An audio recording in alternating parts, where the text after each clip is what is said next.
I'm getting this question a lot lately, and it is, what about saturated fats and cholesterol?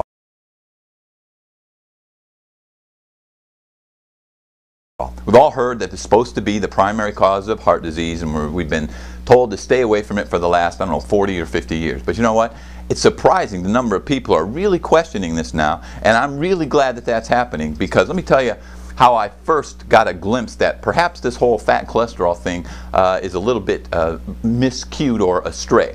There's a scientist named Dr. William Lanz, and I met him at a place called the Flax Proceedings up in North Dakota at North Dakota State University, and he was there giving a lecture on omega-3 fatty acids, which I was interested in at the time. I still am. Flaxseed oil happens to have a very high concentration of these very valuable oils, fats, called omega-3s. All right. Well, when Dr. Lanz was done, being the journalist type that I am, I went up to him and I asked him a question about fats and cholesterol. And he told me something that literally just knocked my socks off. And that was that Dr. Lanz is one of the lead scientists for the government who studies fats and oils. So all the money that they would appropriate for these studies would go to Dr. Lanz to study lipids. That's fats and oils. He told me that he was asked to study cholesterol. He did the study, reported back to the government that it does not cause the heart disease and the things that they are claiming that it did. And the government said, we're relieving you of your duties from the perspective of finishing this study. Now, what does that mean? That means that at that time, the industry that was moving forward really rapidly and having great deals of influence on the government was the seed oil industry, the soy industry, the industry that produces polyunsaturated oils. All right? Now, just recently, I was at a lecture with Timothy Ferriss. Timothy Ferriss, a really bright guy. He wrote the book called The 4-Hour Workweek and The 4-Hour Body.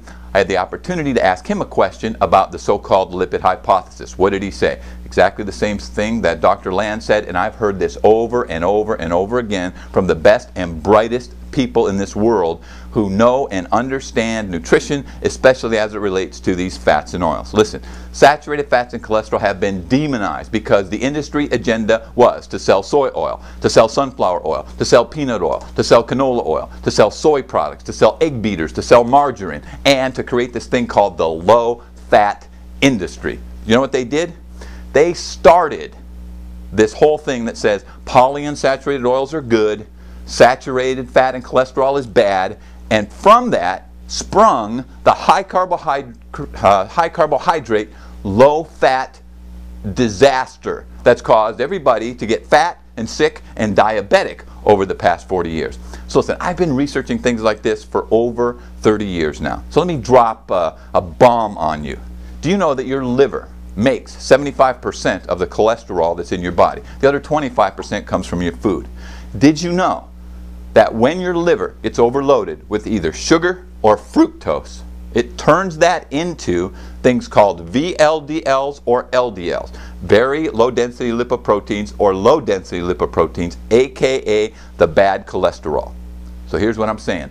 If you want to find out what's causing all the heart disease, the clogged arteries, you need to look no further than this incredibly insane amount of refined sugar and refined carbohydrates that everybody's eating.